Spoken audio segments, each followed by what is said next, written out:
आज से 2 दिन पहले हमने एक वीडियो बनाई थी जिसमें कि भारत का जो लेटेस्ट ट्रेड डेटा है उसको डिस्कस किया था। उसमें हमने देखा था कि भारत का जो पिछले वित्तीय वर्ष का ट्रेड डेफिसिट है वो सिग्निफिकेंटली गिरकर $78 बिलियन पे आ चुका है and compare to the last year उसमें 35% की गिरावट देखने को मिली है।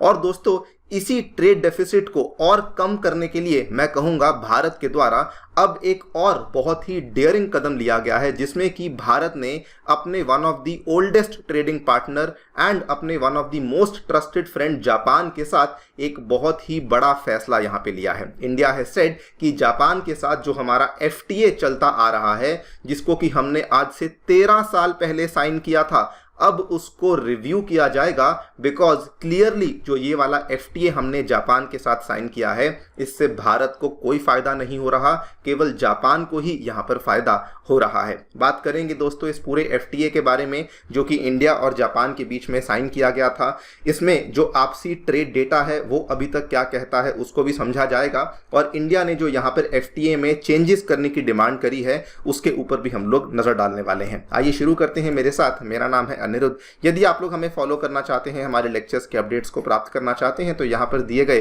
टेलीग्राम चैनल्स के माध्यम से ऐसा कर सकते हैं।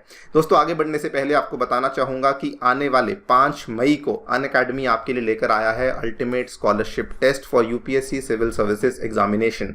और इस टेस्ट में अगर आप लोग हिस्सा लेते हैं, अच्छे मार्क्स लेकर आते हैं तो अनअकैडमी की तरफ से आपको कई सारी स्कॉलरशिप्स और कई सारे इनाम जीतने का मौका भी मिलने वाला है। एनरोल करने के लिए लिंक आपको डिस्क्रिप्शन बॉक्स में दिया गया है।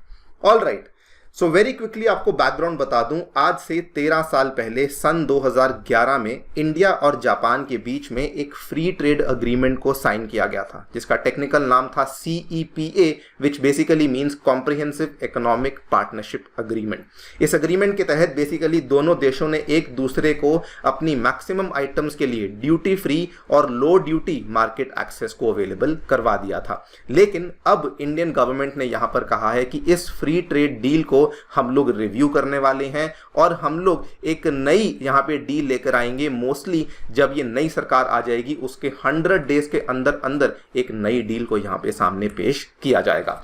सबसे पहला सवाल तो यही आता है कि आखिरकार इंडिया के द्वारा इतनी पुरानी डील को आज क्यों उठाया गया है, क्यों उसके रिव्यू की मांग करी गई है। देखिए डेटा यहां पर सब कुछ आपको बता देगा। इस डील को जब से साइन किया है तब से दोनों देशों के बीच में जो द्विपक्षीय व्यापार है वो तो यहां पर बढ़ा है, लेकिन असल में जो इंडिया के एक्सपोर्ट्स टू जापान है वो कुछ बहुत ज्यादा नहीं बढ़े हैं। अगर मैं पिछले 6 सालों का डेटा आपके सामने पेश करूं, 17-18 में इंडिया के जो एक्सपोर्ट्स थे वो अप्रोक्सीमेटली 4.7 बिलियन थे, उसके बाद 4.8, 4.5, 4.4, 6.1 एंड 5.5 के आसपास चल रहे हैं। लेकिन जो हमारे इंपोर्ट्स हैं जापान से वो साल दर साल बढ़ते जा रहे हैं। 10.9, 12.7, 12.4, 10.9, 14.3, 16.4। अगर आप इसमें से इसको सब्ट्रैक्ट करेंगे तो आपको जो नंबर सामने आएगा that is basically the trade deficit जो कि इंडिया के खिलाफ जा रहा है, जो कि जापान के फेवर में जा रहा है। 2017-18 में ट्रेड डेफिसिट अप्रोक्सीमेटली 6 बिलियन पे था। 18-19 में ये बढ़कर 8 हो गया, उसके बाद भी ये 8 रहा, फिर से 6 हो गया। 21-22 में ये बढ़कर के 8 हो गया और 22-23 में अब ये बढ़ते बढ़ाते $11 बिलियन को टच कर चुका है। ये डेटा बाय द वे अगर आपको भी चेक करना है तो ये एम्बेसी ऑफ इंडिया की जो वेबसाइट है जहां पर इंडिया जापान का जो ट्रेड डेटा है वो दिया है, हमने वहीं से इस डेटा को उठाया है। और अगर हम देखेंगे तो इंडिया जो जापान से मैक्सिमम चीज़ों को इंपोर्ट करता है उसमें जो टॉप 3-4 आइटम्स हैं इनकी वैल्यू कुछ ज़्यादा ही है। न्यूक्लियर रिएक्टर्स हो गए, organic inorganic compounds of rare earth metals, electrical machinery and iron and steel products. Basically ये 3-4 चीज़ें हैं जो कि हम लोग भारी मात्रा में जापान से मंगवा रहे हैं।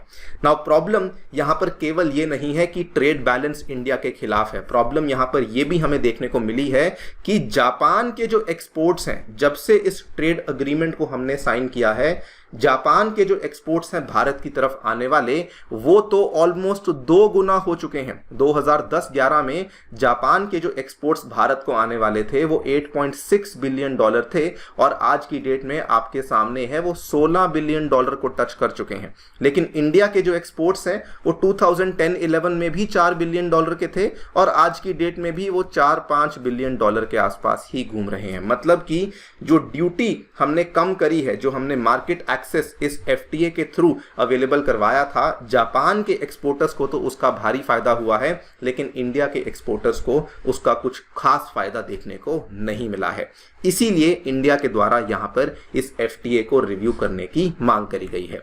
अब इंडिया ने एफटीए के रिव्यू में 2-3 चीज़ों की मांग करी है। सबसे पहले तो ऑब्वियसली इंडिया ने कहा है कि हमें लार्जर मार्केट एक्सेस देना चाहिए जापान में, ताकि हम भी हमारे एक्सपोर्ट्स जापान में बढ़ा सकें।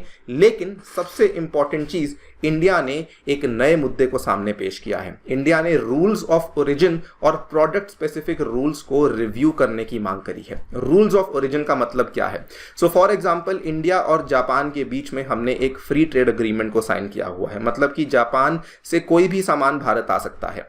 अब अनुमान लगाइए कि चाइना का कोई सामान है जो कि यहाँ पे जापान पहुंच चुका है और उसके बाद वही सामान जापान से इंडिया में आ रहा है। तो अभी तक जो हमने अग्रीमेंट साइन किया था, इसमें चाइना का भी कुछ कुछ सामान था जो कि जापान के रूट के माध्यम से इंडिया में आ रहा था। और इसी चीज़ के ऊपर बेसिकली शिकंजा कसने के लिए भारत ने डिमांड करी है कि प्रोडक्ट स्पेसिफिक रूल्स हमें यहाँ पर लिस्ट डाउन करने होंगे, रूल्स ऑफ ओरिजिन को लिस्ट डाउन करना होगा टू मेक श्योर कि किसी थर्ड कंट्री के कंपोनेंट्स या इनपुट्स को यहां पर फायदा नहीं मिल रहा। अगर आपके किसी प्रोडक्ट में किसी थर्ड कंट्री के कंपोनेंट्स या इनपुट्स अवेलेबल हैं तो उनके ऊपर हम लोग एक स्पेशल इंपोर्ट ड्यूटी को लगाएंगे, सो दैट जो यहाँ पर बहुत ज़्यादा इंपोर्ट जापान से भारत में बढ़ रहा है उसके ऊपर एक प्रकार से रोकथाम लगाई जा सके।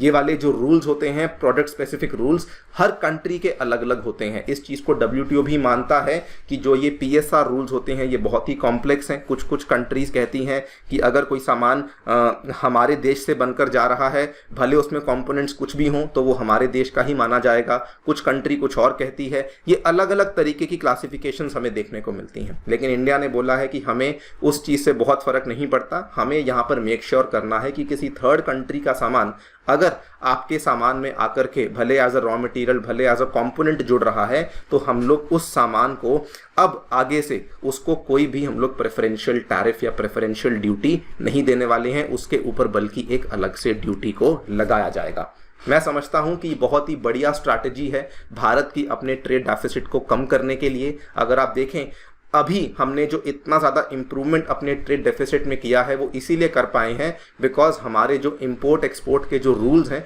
वो सिग्निफिकेंटली बदले हैं। और कहीं ना कहीं अगर हम लोग ट्रेड डेफिसिट को कम करते हैं तो इवेंचुअली ये भारत के लिए ही फायदेमंद साबित होता है। आपको बता दें कि सेम चीज़ इंडिया ने, सेम तरह का जो रिव्यू है, सेम तरह की जो डिमांड है वो आसियान देशों के सामने भी रख दी है। और इसको लेकर बल्कि ये बहुत बड़ी डेवलपमेंट मानूंगा मैं, बिकॉज आसियान के साथ हमारा जो व्यापार होता है दोस्तों, ये बहुत ज़्यादा व्यापार है। 133 बिलियन डॉलर्स का व्यापार है। लेकिन यहाँ पर भी जो ट्रेड बैलेंस था वो इंडिया के खिलाफ था। ऑलमोस्ट 45 बिलियन डॉलर का ट्रेड इम्बैलेंस था। इसीलिए इंडिया ने आसियान से भी मार्केट एक्सेस की मांग करी है और साथ में जो एफटीए उनके साथ साइन किया हुआ है उसको लेकर भी रिव्यू की मांग इंडिया के द्वारा करी गई है। अगेन दिस इज समथिंग जो इंडिया के द्वारा लास्ट ईयर ही एक्सेप्ट कर लिया गया था कि अभी तक भारत ने जितने भी एफटीएस को साइन किया है, जिसको कि 2008 से लेकर 2012-13 के बीच में बहुत सारे एफटीएस को साइन किया था, उन सारे एफटीएस में ढेर सारे फ्लॉज थे, जिसका परिणाम ये हुआ, फिर भले आप साउथ कोरिया के साथ एफटीए को उठा लो, जो ट्रेड बैलेंस है वो देखिए कितना बढ़ गया है। इंडोनेशिया के साथ देख लीजिए वो कितना बढ़ गया है, जापान के साथ कितना बढ़ चुका है। हर एक कंट्री के साथ हमारा जो ट्रेड बैलेंस है वो बहुत ज़्यादा बढ़ चुका है। और इसीलिए इंडिया ने आज अपनी इस गलती को एक्सेप्ट करते हुए ये डिमांड करी है कि हम इन एफटीएस को रिव्यू करेंगे सो दैट हमें भी मार्केट एक्सेस मिल सके और हम इस ट्रेड बैलेंस को भी यहाँ पर किसी तरीके से बेहतर कर सकें। आप लोग दोस्तों क्या सोचते हैं, डेफिनेटली बताइए हमें कमेंट सेक्शन में। जाने से पहले बताना चाहूँगा कि अनअकैडमी के लर्नर्स ने 2023 के एग्जामिनेशन में दोस्तों बहुत ही अच्छा परफॉर्म किया है। 315 से भी अधिक लर्नर्स ने इस एग्जाम को क्वालिफाई किया है with the help of Unacademy. अगर आप भी अपनी तैयारी हमारे साथ शुरू करना चाहते हैं तो हमारे सेंटर्स नई दिल्ली, करोलबाग, मुखर्जी नगर, उत्तर प्रदेश के प्रयागराज में आ चुके हैं। इन सेंटर्स में हम लोग आपके लिए regular interaction passionate educators, 1:1 mentorship, doubt solving जैसी सभी चीज़ें अवेलेबल करवाते हैं। अगर आपको भी एक काउंसलिंग सेशन की रिक्वायरमेंट है तो आप लोग नीचे डिस्क्रिप्शन बॉक्स में जाकर के एक बिटली लिंक दिया हुआ है, वहाँ पर जाकर क्लिक कीजिए। हमारे डेडिकेटेड काउंसलर्स आपको रीच आउट करेंगे और जो भी आपकी क्वेरीज हैं उनको सॉल्व किया जाएगा। Thank you so much for listening. Stay tuned and stay safe.